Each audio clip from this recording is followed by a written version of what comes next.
Evangelización. Confraternización. Edificación.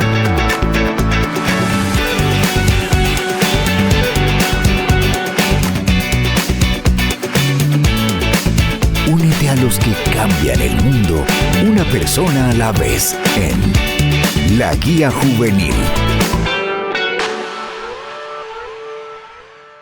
Dios les bendiga y bienvenidos mis estimados hermanos, líderes, supervisores, pastores que nos están acompañando esta vez en esta nueva oportunidad para poder aprender de la Guía Juvenil. Y bueno, como siempre tenemos un invitado y en esta ocasión tenemos a nuestro amigo y pastor Romeo Manzano. Nos alegramos mucho, hermano, que nos pueda acompañar y que pues podamos aprender en este día. Hola Katy, es un privilegio para mí y con los hermanos el poder estar una vez más aprendiendo sobre lo que es la enseñanza de la Guía Juvenil y esperamos que sea Dios, ¿verdad?, hablando a nuestras vidas y que aprovechemos al máximo esta enseñanza. Definitivamente, hermano. Bueno, vamos a comenzar con el tema que nos espera para este próximo sábado 18 de noviembre y es el último festín. Bueno, para comenzar, yo quedé como un poco confundida con el tema porque el tema se escucha un tanto fuerte, pero vamos a ver qué es lo que nos dice aquí para comenzar. Bueno, pues habíamos venido, ¿verdad?, estudiando sobre diferentes situaciones que habían venido viviendo muchos personajes dentro de la Biblia que pues se encontraban incluso fuera, ¿verdad?, ya prácticamente de la presencia de Dios. Ahora, nos menciona aquí que vamos a leer en este día un lapso de varios años en los que se ha producido cambios en Babilonia. Y aquí entramos, ¿verdad?, y el reino babilónico. Uno de ellos es que Nabucodonosor ya no es el rey, luego que pues precedió su descendiente Belsasar. Y bueno, ya no es aquella misma Babilonia, ya cambió todo por completo, hermano. Sí, recordemos que Babilonia en este tiempo era considerado uno de los imperios más grandes del mundo. Y toda la grandeza que ellos habían conseguido poco a poco se fue deteriorando al punto que hoy ya nos encontramos en la parte final de lo que sería el imperio babilónico. Nabucodonosor fue uno de los reyes más grandes que hubo sobre la tierra, pero esa misma soberbia lo llevó a pasar por un periodo de castigo muy severo de parte de Dios. Ahora uno de sus descendientes, como lo dice ahí el estudio, es el que está reinando. Pero vamos a ver qué es lo que implicaba el hecho de que un descendiente de Nabucodonosor estuviera en el reino y por qué es importante que nosotros comprendamos lo que él está a punto de vivir. Así es, hermano. Y bueno, la lectura que vamos a llevar a continuación nos pone en el contexto, ¿verdad?, de que pues se está dando como en una fiesta, entre medio de carcajadas, de risa, de diversión, de bebida incluso, y bueno, de cosas también idolátricas. Se nos da esta lectura bíblica y pues de repente aparecen los dedos de una mano que escriben, ¿verdad?, sobre una pared ante los ojos del rey y de todas las personas que estaban en este lugar. Si gusta, hermano, nos puede acompañar con la lectura. Claro, para ello vamos a ir al libro de Daniel, en el capítulo número 5, y leeremos del versículo 17 en adelante, que nos dice: «Su majestad puede quedarse con sus regalos o dárselos a otro», le respondió Daniel. «Yo voy a leerle a su majestad lo que dice en la pared y le explicaré lo que significa. El Dios Altísimo dio al rey Nabucodonosor, padre de usted, grandeza, gloria, majestad y esplendor. Gracias a la autoridad que Dios le dio, ante él temblaban de miedo todos los pueblos, naciones y gente de toda lengua. A quien él quería matar, lo mandaba matar. A quien quería perdonar, lo perdonaba. Si quería promover a alguien, lo promovía. Y si quería humillarlo, lo humillaba. Pero cuando su corazón se volvió arrogante y orgulloso, se le arrebató el trono real y se le despojó de su gloria. Fue apartado de la gente y recibió la mente de un animal. Vivió entre los asnos salvajes y se alimentó con pasto como el ganado. El rocío de la noche empapaba su cuerpo.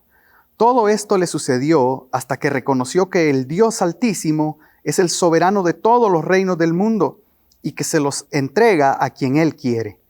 Sin embargo, y a pesar de saber todo esto, usted, hijo de Nabucodonosor, no se ha humillado. Por el contrario, se ha opuesto al Dios del cielo, mandando traer de su templo las copas para que beban en ellas usted y sus nobles, y sus esposas y concubinas. Usted se ha deshecho en alabanzas a los dioses de oro, plata, hierro, madera y piedra, dioses que no pueden ver, ni oír, ni entender. En cambio, no ha honrado al Dios en cuyas manos se hallan la vida y las acciones de su majestad. Por eso Dios ha enviado esa mano a escribir lo que allí aparece: Mene, Mene, Tekel, Parsin. Pues bien, esto es lo que significan esas palabras. Mene, Dios ha contado los días del reino de su majestad y les ha puesto un límite. Tekel, su majestad ha sido puesta en la balanza y no pesa lo que debería pesar. Parsin, el reino de su majestad se ha dividido y ha sido entregado a medos y persas. Entonces Belsasar ordenó que se vistiera a Daniel de púrpura, que se le pusiera una cadena de oro en el cuello y que se le nombrara tercer gobernante del reino. Esa misma noche fue asesinado Belsasar, rey de los babilonios, y Darío el persa se apoderó del reino. Muchas gracias, hermano. Y bueno, esto nos lleva ya al primer punto. El primer punto se titula Exigencia del saber. Y nos adentramos siempre dentro de la misma lectura y está basado en los versículos 22 y 23, ¿verdad? Que el hermano nos acaba de leer. Y bueno, para las palabras de Daniel se hace evidente que Belsasar conocía la historia de Nabucodonosor. Desde luego, ¿verdad? Era descendiente de él según lo que nos menciona la palabra, ¿verdad? Y lo que nos menciona acá dentro del estudio. Pero, ¿cómo fue? Si fue el rey más grande de su época, ¿verdad? Nabucodonosor. Además, pues era difícil que siendo Belsasar descendiente suyo no se diera cuenta de todo lo que él había ocurrido. Y prácticamente, según lo que se comprende acá, Belsasar ignora todo esto. No se da cuenta, ¿verdad?, de todo lo que había sucedido con Nabucodonosor en su reino. Es bien interesante el poder entender lo que en este momento se está dando, porque Dios siempre tiene para sus hijos y para toda la creación una exigencia, y es de que Él siempre nos otorga privilegios, dones, habilidades, pero de ellos demanda que nosotros podamos hacer un buen uso de cada uno de ellos. En el caso de Belsasar se puede notar de que él, siendo descendiente de Nabucodonosor, no comprendía todo lo que su pariente había vivido, porque acá en la Biblia se le llama padre, pero se sabe a ciencia cierta de que muy probablemente era como un sobrino nieto, o sea, ya era un descendiente de tercera generación, mas eso no implicaba que él no conociera, porque los reyes, una de las facultades que ellos tenían era acceso a todo el conocimiento. Obviamente él había sido formado en la corte de Babilonia y él conocía toda la historia, incluso de reyes anteriores a Nabucodonosor.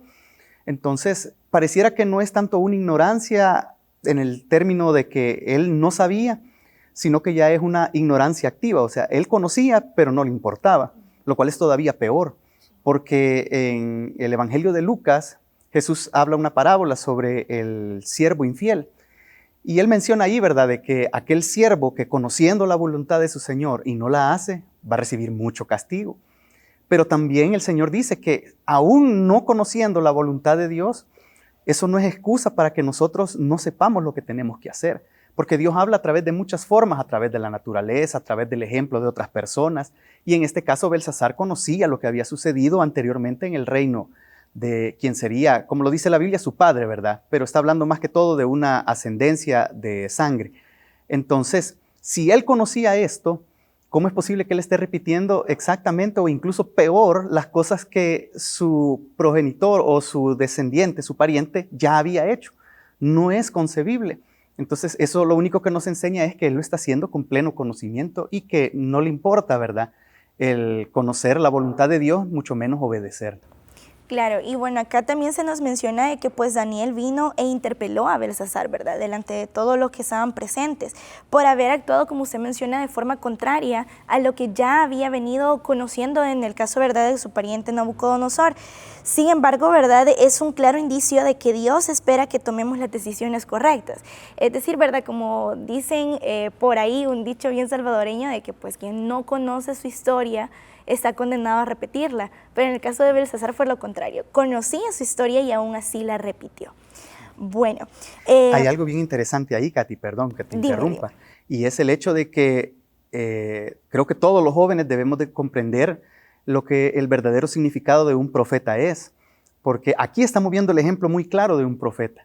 Casi siempre el profeta nosotros lo queremos llevar o encasillar a alguien que es capaz de adivinar el futuro, o como en el caso de Daniel acá, que va a interpretar un mensaje que para el rey estaba oculto, que nadie, ni siquiera sus principales científicos y magos y todo lo que él tenía en su corte, nadie pudo interpretar, pero para Daniel sí. Pero eso solo es una parte del profeta. El profeta es cierto, Dios le puede revelar cosas, tanto del presente como del futuro, pero aquí estamos viendo algo bien interesante, y es que Daniel está, como tú lo mencionaste, interpelando al rey. Le está señalando sus errores antes de siquiera estarle leyendo lo que el mensaje decía. O sea, ya él le está diciendo, tú has cometido esto, tú viste lo que Nabucodonosor hizo, tú has tenido privilegios, tú has hecho esto y lo otro, tú has dedicado tu vida a vivir en fiestas, en vanidades, en altivez y en soberbia. Entonces, esa es la labor de un profeta, y que nosotros tenemos que entender que Dios nos llama siempre a denunciar todo este tipo de actos en cualquier lugar y en cualquier condición. Por eso es que hay muchas personas que hoy no entienden por qué es que la iglesia a veces interviene en temas de política y por qué señalamos cosas que se están haciendo de manera injusta.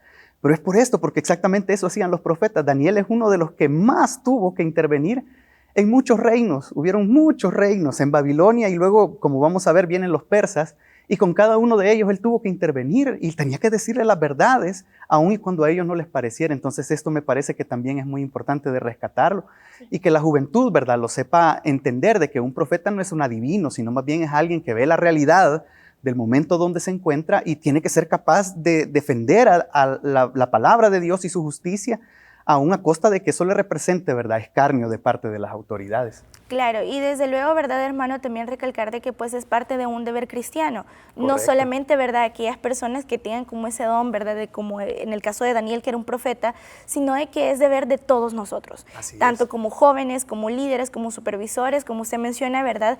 Mencionar aquellas cosas que quizás no están del todo bien, y eso creo yo que es parte de lo que aquí también nos menciona, y que Daniel le reprochó a Belsasar, de que no estaba honrando a Dios, no estaba escogiendo el camino correcto, la decisión correcta. Bueno, porque aquí nos menciona, ¿verdad?, de que según el hebreo, que se traduce honrar, es adar, que también significa preferir.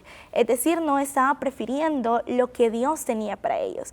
Entonces, a veces quizás sin necesidad de ser profetas, hermano, podríamos destacar de que somos aquellas personas, y es nuestro deber cristiano el poder señalar aquello que está mal, y desde luego con eso también honramos a Dios, ¿verdad? Porque no estamos alabando aquello que está mal, ¿verdad?, que está en contra de eso. De hecho, que eso es bien importante, porque lastimosamente muchos de nosotros podemos ser seducidos, ¿verdad?, ya sea por algún equipo de fútbol, podemos ser seducidos por un partido político, podemos ser seducidos por una persona a la cual nosotros le sentimos un aprecio muy grande, y eso puede poner en duda nuestros valores. ¿A quién ponemos en primer lugar nosotros? ¿Cuándo vamos a demostrar que verdaderamente amamos a Dios por sobre todas las cosas? Es mucho más allá, ¿verdad?, como usted dice, de ser un profeta, sino ya conocer que Dios nos ha libertado, Dios nos ha hecho personas diferentes, y que siempre tenemos que ponerlo a Él en todas las decisiones en primer lugar. Y bueno, todo esto, hermano, que habíamos estado hablando también nos lleva al segundo punto, una deshonra vergonzosa. Y bueno, como le mencionaba, ¿verdad?, y como usted también nos decía, Belsasar creció en un ambiente desde luego pagano e idolátrico, según también lo que nos menciona acá, y pues era muy obvio que iba a ser como instruido en esa cultura o en esas tradiciones, es decir, iba a adorar a otros dioses menos al Dios verdadero. Sin embargo, desde un punto de vista, ¿verdad?, de manera indirecta, como usted nos mencionaba, siempre supo qué fue lo que sucedió con Nabucodonosor.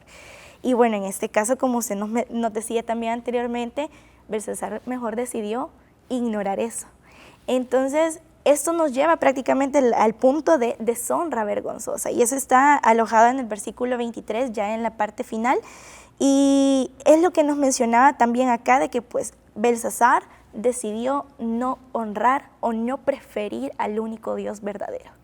Eso lo hizo de dos maneras, según lo describe la Biblia. Primero, deshonrando al Dios verdadero, mandando a traer los artículos que antes habían estado en el templo y que eran consagrados a Dios.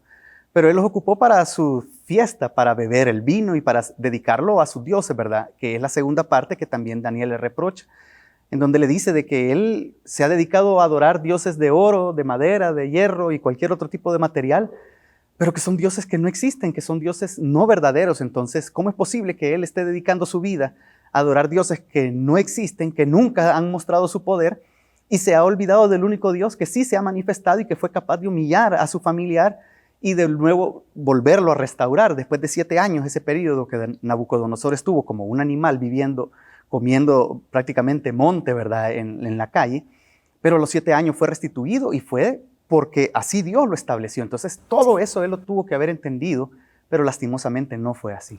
Sí, sin embargo, ¿verdad? También podemos destacar de que tanto Nabucodonosor le dio una oportunidad.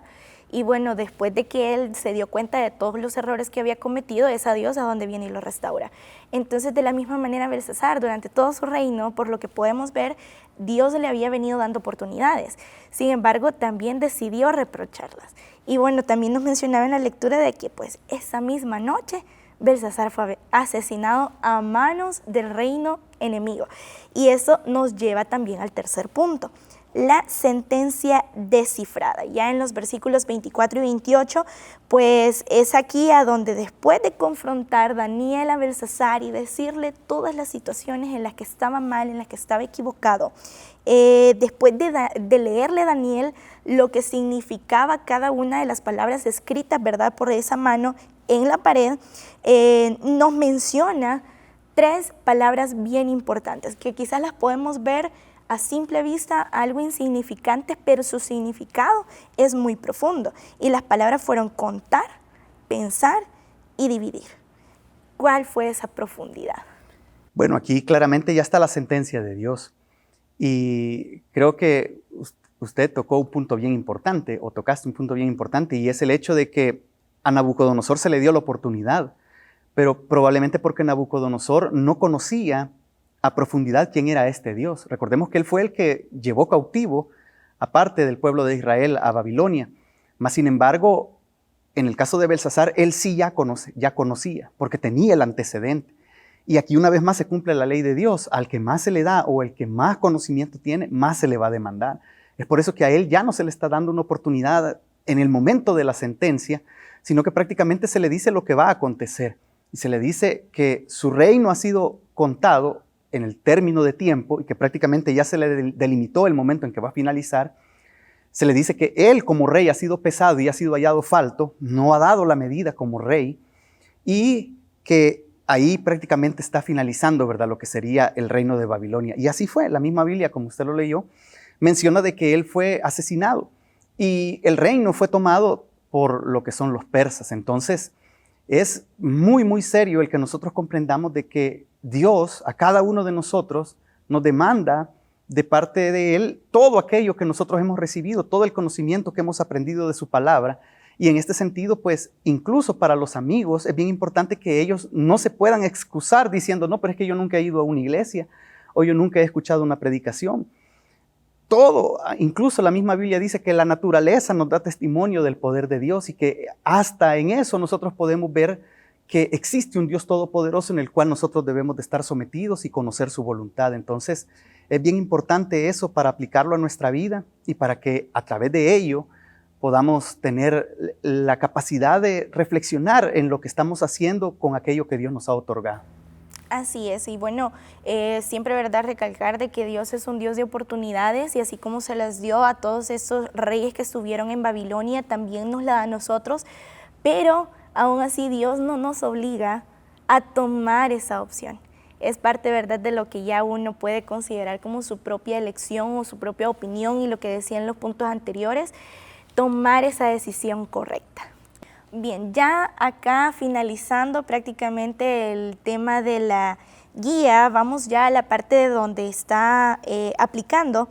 Y bueno, nos menciona lo siguiente: Belsasar de manera indirecta adquirió un conocimiento modesto acerca de la realidad y de la naturaleza de Dios. Como usted nos mencionaba, ¿verdad? Pues desde luego de que fue criado en esa cultura y pues ya existía, ¿verdad?, el precedente de Nabucodonosor, que desde luego, ¿verdad?, esas historias se cuentan de generación en generación. Entonces, a pesar de eso, pues Dios esperaba que Belsasar actuara basado en dicho conocimiento y, como usted nos decía, prefirió ignorarlo. Entonces, las exigencias divinas para él fueron grandes, pero desde luego fueron grandes porque ya tenía conocimiento de ello, ¿no? Ahora, así como los reproches y las consecuencias por no escoger ni honrar a Dios, que era quien lo sostenía, la sentencia de Belsasar fue terrible, como decíamos, ¿verdad? Ya Dios le había contado el tiempo de su reino y pues esa misma noche él murió a manos del reino enemigo. Entonces, ¿cómo no va a ser para nosotros, hermano, si llegamos a rechazar el mensaje de Dios, así como a Belsasar? Es terrible pensar en ello, mas sin embargo, el Evangelio no es, o no debería de ser para nosotros un motivo de miedo, porque nadie debe acercarse a Dios por miedo, nadie debe venir a Él por temor, debe de ser por amor. Lo que debemos de entender es que toda la palabra, y especialmente el tema que hoy estamos viendo, está dirigido a cada uno de nosotros para que comprendamos que nuestra vida debe de estar sometida a la voluntad de Dios, conocer qué es lo que Él espera de nosotros, aprender más de su palabra y de esa manera no cometer los errores que otros han cometido en el pasado. Todos no estamos exentos en algún momento a poder llenar nuestro corazón de orgullo, de soberbia, de pensar que somos mejores que otros. Cuando en algún momento se nos otorga un privilegio, ¿verdad? Que somos líderes o que se nos permite tener alguna función especial dentro de la zona, eso puede llegar a envanecer nuestro corazón y empezar a menospreciar a los demás. Pero eso sería un error muy absurdo, dándonos cuenta de que en la Biblia la grandeza siempre se mide en el servicio a los demás, en el amor al prójimo, en obedecer la voluntad de Dios. Y yo creo que hoy la aplicación para nuestra vida es muy sencilla. Debemos de darnos cuenta que Dios nos está dando múltiples oportunidades para conocer su voluntad y para someternos a ella, y que todos los que vivamos de esa manera, entonces vamos a ser agradables delante de Dios y su bendición no cesará en nuestra vida. Así es, hermano, y como usted decía, ¿verdad? No es algo que debamos hacer por temor o por miedo, y quizás como líderes podríamos recalcar esto, ¿verdad? De que Dios nos va a amar sin importar, ¿verdad? A veces los errores que cometamos, Él nos va a perdonar, pero siempre y cuando nosotros aceptemos ese perdón, ¿verdad? Aceptemos ese arrepentimiento. Entonces, recalcar eso que usted nos mencionaba, hermano, de que no veamos como a un Dios y tenerle miedo o temerle o prácticamente hacer las cosas impulsadas por ese miedo, sino de que realmente porque queremos conocer ese propósito divino y lo único que si lo vamos a conseguir, la única manera es acercándonos a Él. Imaginemos que el amor de Dios es tan grande que ha enviado a su Hijo a morir en el lugar nuestro.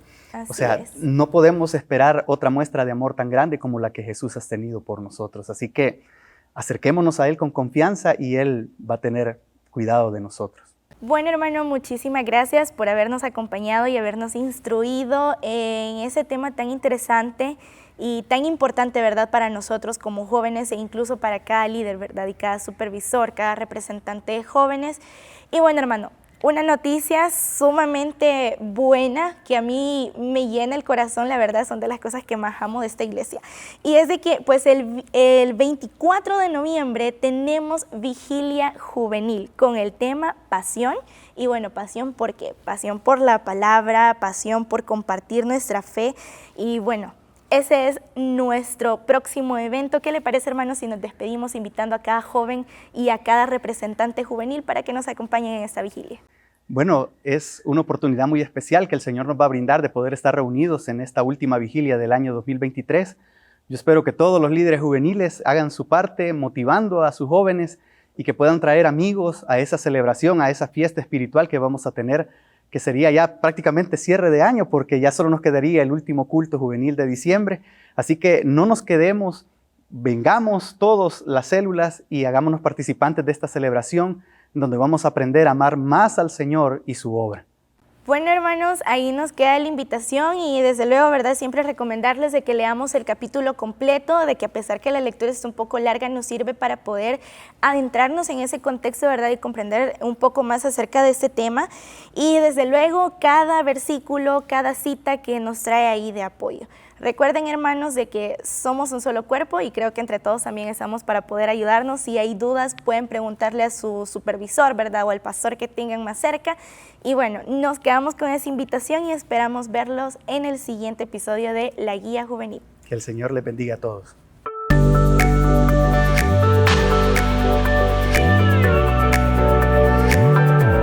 Evangelización. Confraternización. Edificación.